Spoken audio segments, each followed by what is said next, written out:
Hello friends, எங்கள் வீட்டு counter top dish washer, அதாவது ஃபேபரில் 8 செட்டிங் டிஷ் வாஷர் எப்படி வாஷ் பண்ணுதுங்கிறத உங்களோட ஷேர் பண்ணுறேன். ஒரு டைமில் எனக்கு ரொம்ப ஃபீவராகவே இருந்துச்சு. ஒரு 4 to 5 days வைரல் ஃபீவராக இருந்தது. ஒரு பக்கம் ஃபீவர், ஒரு பக்கம் பேபியும் கூட வர வச்சுட்டு ஹேண்டில் பண்ணவே முடியல என்னால். அதுவும் சொல்லவா வேணும், பேபி இருந்தால் பாத்திரம் சேர்ந்துக்கிட்டே தான் இருக்கும். சரி, அந்த டைமில் ஒரு வேலைக்காரங்களை தான் வச்சுப்போம் அப்படிங்கிறனால எங்களுக்கு அது செட் ஆகலை. ஒன் டைம் மணி ஸ்பெண்ட் பண்ணால் லைஃப் லாங் நம்மளோட தானே இது இருக்க போகுதுன்னு சொல்லிட்டு இதை வாங்கலாம் டிசைட் பண்ணிட்டாரு. 4 பாத்திரம் தான் எனக்கு கையிலே விளக்கிருக்கலான்னு சொல்லாதீங்க. மோஸ்ட் ஆஃப் ஆல் நான் மேனுவல் வாஷ் தான் பண்ணுவேன்.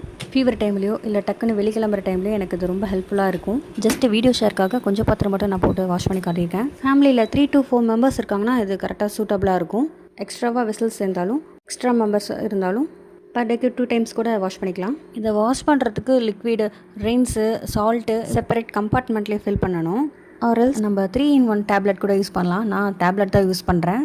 மெயின் அட்வான்டேஜே இதில் ஹாட் வாட்டர் வாஷ் தாங்க. பாருங்கள் எவ்வளோ சூப்பர்பாக க்ளீன் ஆகி வந்திருக்கு. டீ வச்ச பாத்திரம் பாருங்களேன், ரொம்ப சூப்பர்பாக க்ளீன் பண்ணியிருக்கு. குக்கர்லேருந்து எல்லாமே நல்லா வாஷ் ஆகியிருக்கு. கவுண்டர் டாப் ஃபேபருக்கும் என்னோடய ஹஸ்பண்டுக்கும் ரொம்பவே தேங்க்ஸ் சொல்லிக்கிறேன். ஓகே ஃப்ரெண்ட்ஸ், நெக்ஸ்ட் வீடியோவில் பார்ப்போம். Tata, bye bye.